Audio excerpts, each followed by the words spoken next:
And welcome to सफलता with पीके। जैसा कि हमारा कंप्यूटर का पूरा पूरा कोर्स चल रहा था, ऑलरेडी हमने 7 टॉपिक कवर कर लिए हैं। ये हमारा 8वां टॉपिक होने वाला है जो कि इंटरनेट से रिलेटेड होने वाला है। तो चलते हैं, बिना किसी देरी के आगे बढ़ते हैं। और वीडियो अच्छा लगे तो एक लाइक करना है, चैनल को सब्सक्राइब करना है। सबसे पहले टॉपिक में हमने कंप्यूटर फंडामेंटल देखा था, उसके बाद हार्डवेयर देखा था, उसके बाद मेमोरी एंड स्टोरेज देखा था।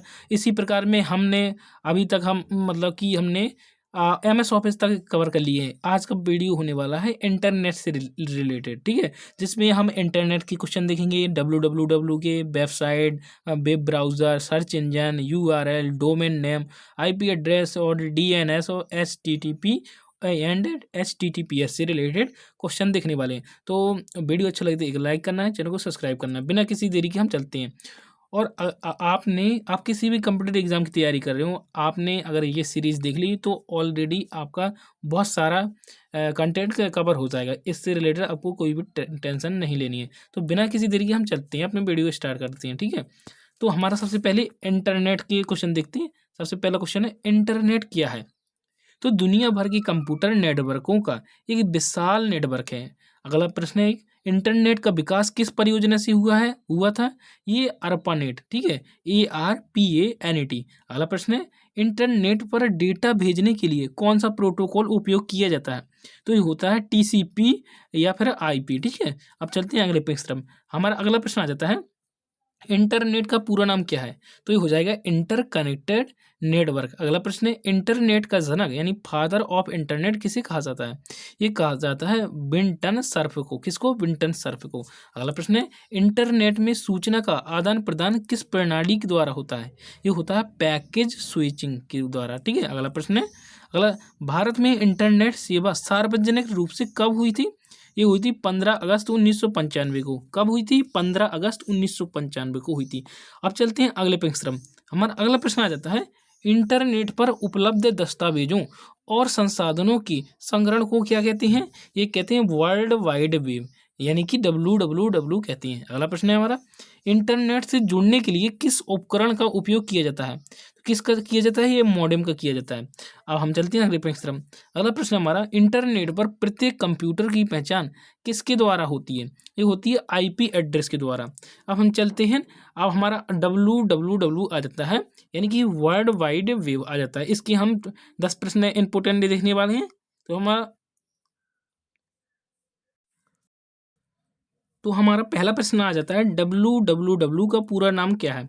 तो हो जाएगा ये वर्ल्ड वाइड वेब हो जाएगा। अगला प्रश्न है, WWW का आविष्कार किसने किया था? तो किसने किया था? ये हो जाएगा टिम बर्नर्स-ली ने किया था। किसने? टिम बर्नर्स-ली ने। अब हमारा अगला प्रश्न आ जाता है, WWW का आविष्कार कब किया गया था? तो 1989 यानी 1989 में। WWW पर जानकारी किस रूप में उपलब्ध होती है? ये वेब पेज में होती है। अगला प्रश्न है, WWW और इंटरनेट में क्या संबंध है? ये WWW इंटरनेट पर चलने वाली एक सेवा है, एक सर्विस है। अगला है, WWW में पेजों को आपस में जोड़ने के लिए क्या उपयोग किया जाता है? ये हाइपरलिंक उपयोग किया जाता है, ठीक है, हाइपरलिंक का उपयोग किया जाता है। अगला प्रश्न है, WWW किस प्रोटोकॉल का उपयोग करता है? ये करता है HTTP, यानी कि हाइपर टेक्स्ट ट्रांसफर प्रोटोकॉल का। अगला है, WWW कंट्रोजम W3C की स्थापना किसने की थी? ये की थी टिम बर्नर्स-ली ने। अगला प्रश्न, WWW पर किसी वेबसाइट का मुख्य पृष्ठ क्या कहलाता है? ये होम पेज कहलाता है। अगला प्रश्न, WWW में HTML का उपयोग किस लिए किया जाता है? ये वेब पेज बनाने के लिए किया जाता है। अब चलते हैं आगे। अब हम वेबसाइट के जो इम्पोर्टेंट 10 प्रश्न हैं वे देख लेते हैं। वेबसाइट क्या होती है? ये वेब पेजों का समूह होता है। अगला प्रश्न है, किसी वेबसाइट का पहला पृष्ठ क्या कहलाता है? ये होम पेज कहलाता है। अगला प्रश्न है, वेबसाइट को संग्रहित करने वाले कंप्यूटर को क्या कहते हैं? ये वेब सर्वर कहते हैं, ठीक है। अब चलते हैं आगे। अगला प्रश्न हमारा आ जाता है, वेबसाइट बनाने के लिए सबसे अधिक प्रयुक्त भाषा कौन सी है? ये हो जाएगी HTML। अगला प्रश्न है, डायनेमिक वेबसाइट किसकी सहायता से बनाई जाती है? ये सर्वर साइड स्क्रिप्टिंग से बनाई जाती है। अगला है, स्टैटिक वेबसाइट में कौन सी सामग्री होती है? ये होती है स्थिर सामग्री यानी फिक्स सामग्री। अगला प्रश्न है वेबसाइट का पता क्या कहलाता है? ये यूआरएल कहलाता है। अगला प्रश्न है वेबसाइट को इंटरनेट पर उपलब्ध कराने की प्रक्रिया क्या कहलाती है? ये वेब होस्टिंग कहलाती है। क्या कहलाती है? Web hosting. अब चलते हैं आगे। अगला प्रश्न हमारा आ जाता है सरकारी वेबसाइटों में सामान्यतः कौन सा डोमेन उपयोग होता है? ये .gov। अगला प्रश्न है वेबसाइट साइट के पृष्ठों के बीच नेविगेशन के लिए क्या उपयोग किया जाता है? ये हाइपरलिंक उपयोग किया जाता है। अब चलते हैं आगे। वेब ब्राउज़र के कुछ इंपॉर्टेंट प्रश्न देखते हैं। वेब ब्राउज़र क्या है? ये वेब पेजों को खोलने वाला सॉफ्टवेयर। अगला है विश्व का पहला वेब ब्राउज़र कौन सा था? ये था वर्ल्ड वाइड वेब। ठीक है।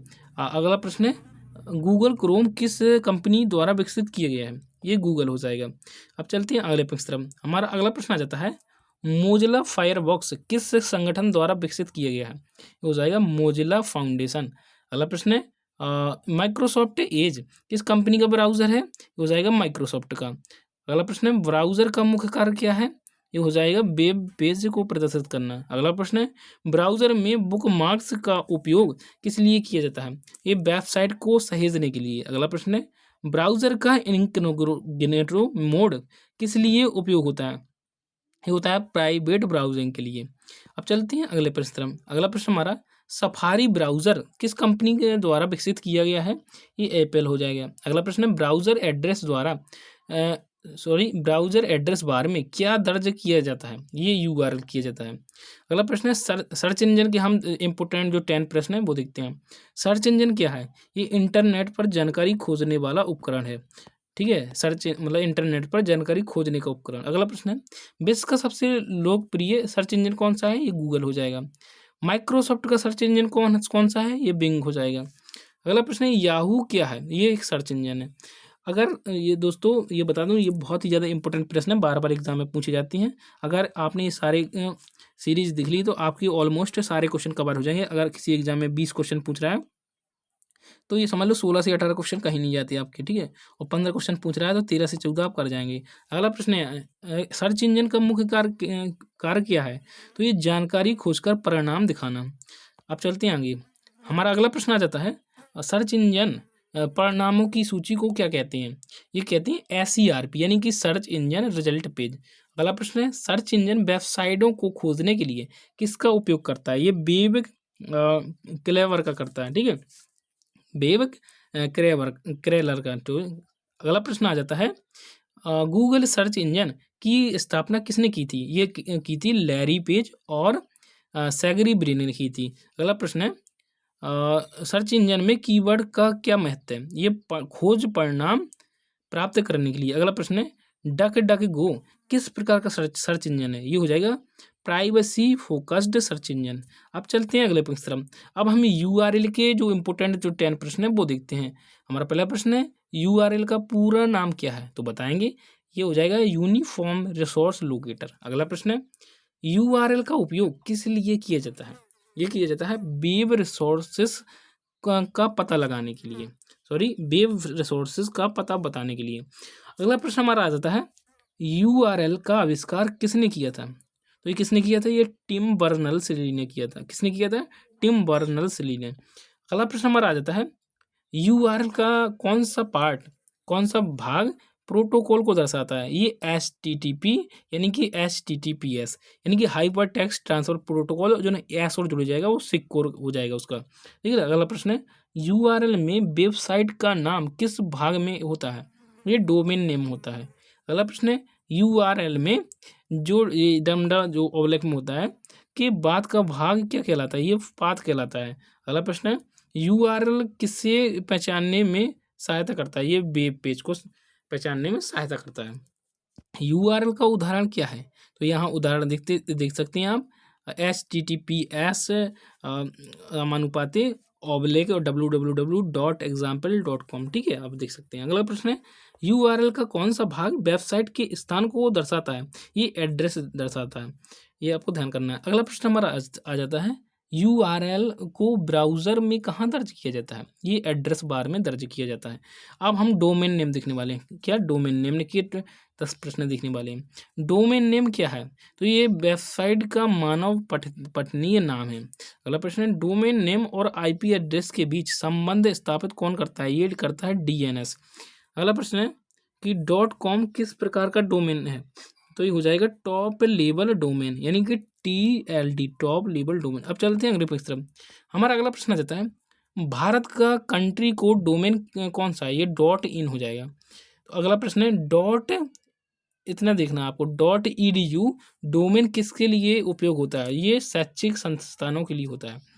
डोमेन नेम का पंजीकरण कौन करता है? ये करता है डोमेन रजिस्टर। अगला प्रश्न है, डोमेन नेम सिस्टम का संक्षिप्त रूप क्या है? ये हो जाएगा DNS। ठीक है। अब अगला प्रश्न हमारा आ जाता है, .org डोमेन समानता किसके लिए उपयोग होता है? ये ऑर्गेनाइजेशन के लिए उपयोग होता है। अब चलते हैं अगले प्रश्न। डोमेन नेम में अक्षरों और अंकों का उपयोग किया जा सकता है या नहीं? यह हाँ किया जा सकता है। अगला प्रश्न 70, डोमेन नेम का मुख्य उद्देश्य क्या है? ये हो जाएगा वेबसाइट को आसानी से पहचानना। ठीक है। अब चलते हैं आगे। अब हम आईपी एड्रेस के जो टॉप 10 प्रश्न हैं वो देखते हैं। आईपी का पूरा पूरा रूप क्या है? हो जाएगा इंटरनेट प्रोटोकॉल। अगला प्रश्न हमारा, आईपी एड्रेस क्या है? ये हो जाएगा नेटवर्क में डिवाइस की विशिष्ट पहचान। अगला प्रश्न है, IPv4 में कितने बिट होते हैं? ये दोस्तों 32 बिट होते हैं, आपको ध्यान करना है। हम ठीक है। अगला प्रश्न हमारा आ जाता है, IPv6 में कितने बिट होते हैं? ये 128 बिट होते हैं, आपको ध्यान करना है। अगला प्रश्न है, IPv4 एड्रेस को कितने भागों में विभाजित किया जाता है? ये किया जाता है 4 भागों में।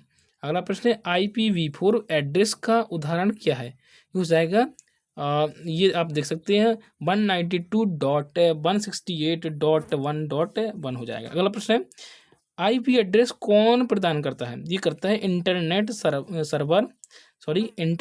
सर्विस प्रोवाइडर, यानी कि ISP। अगला प्रश्न आ जाता है, स्टैटिक आईपी एड्रेस क्या होता है? ये होता है अस्थाई आईपी एड्रेस। ठीक है। अब चलते हैं अगले प्रश्न। डायनेमिक आईपी एड्रेस क्या होता है? ये बदलने वाला आईपी एड्रेस होता है। अगला प्रश्न है, इंटरनेट पर डेटा भेजने के लिए किस एड्रेस का उपयोग होता है? ये आईपी एड्रेस का उपयोग होता है। ठीक है। अब चलते हैं आगे। अब हम जो डीएनएस से रिलेटेड 10 प्रश्न देखने वाले हैं। सबसे पहले डीएनएस का पूरा नाम क्या है? तो हो जाएगा डोमेन नेम सिस्टम। क्या हो जाएगा? Domain name system.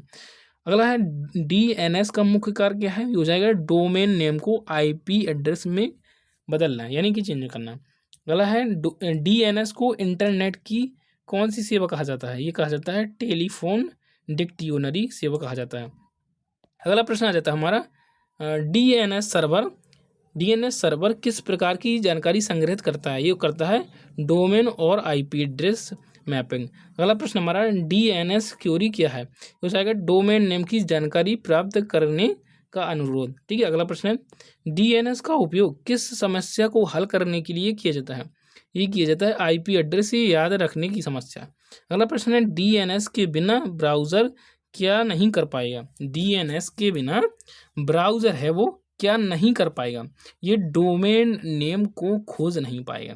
अगला प्रश्न है, डीएनएस किस लेयर से संबंधित है? ये हो जाएगा एप्लीकेशन लेयर से। अगला प्रश्न हमारा आ जाता है, प्राइमरी डीएनएस सर्वर का कार्य क्या है? हो जाएगा डोमेन रिकॉर्ड को संग्रहित करना। अगला प्रश्न है, डीएनएस लुकअप क्या है? हो जाएगा डोमेन नेम से आईपी एड्रेस खोजने की प्रक्रिया। अब हम चलते हैं आगे। अब हम लास्ट में देखते हैं HTTP और HTTPS से रिलेटेड 10 क्वेश्चन। ठीक है। पहला क्वेश्चन हमारा, HTTP का पूरा नाम क्या है? ये हो जाएगा हाइपर टेक्स्ट ट्रांसफर प्रोटोकॉल। अगला प्रश्न है, HTTPS का पूरा नाम क्या हो जाएगा? तो हो जाएगा hyper text transfer protocol, secure और एंड में जुड़ जाएगा, सिक्योर बात चेंज है यहाँ पर। ठीक है। अगला प्रश्न है, HTTP का उपयोग किस लिए किया जाता है? ये वेब पेजेस के आदान प्रदान के लिए। ठीक है। अब चलते हैं आगे। हमारा अगला प्रश्न आ जाता है, HTTPS में सुरक्षा के लिए किस तकनीकी का उपयोग किया जाता है? ये हो जाएगा SSL यानी DLS का। अगला प्रश्न है, HTTP का डिफ़ॉल्ट पोर्ट नंबर क्या है? ये हो जाएगा 80। अगला प्रश्न है, HTTPS का डिफ़ॉल्ट पोर्ट नंबर क्या हो जाएगा? ये हो जाएगा 443 यानी कि 443। अगला प्रश्न है HTTP और HTTPS में मुख्य अंतर क्या है? तो हो जाएगा HTTPS डेटा को इनक्रिप्ट करता है, आपको ध्यान करना है। अगला प्रश्न है ब्राउज़र में ताले यानी लॉक का चिन्ह क्या दर्शाता है? ये दर्शाता है HTTPS कनेक्शन को, ठीक है, यानी सिक्योर कनेक्शन को। अगला प्रश्न आ जाता है हमारा HTTPS वेबसाइटों को HTTP की तुलना में क्यों अधिक सुरक्षित माना जाता है? ये डेटा इनक्रप्शन के कारण माना जाता है, ठीक है। अगला प्रश्न है ऑनलाइन बैंकिंग और ई कॉमर्स वेबसाइटों में समानतः कौन सा प्रोटोकॉल उपयोग किया जाता है? ये हो जाएगा HTTPS, ठीक है। दोस्तों ये था आज का वीडियो। आई होप वीडियो अच्छा लगा हो तो एक लाइक करें, चैनल को सब्सक्राइब करें। मिलते हैं नेक्स्ट टॉपिक में, तब तक के लिए धन्यवाद।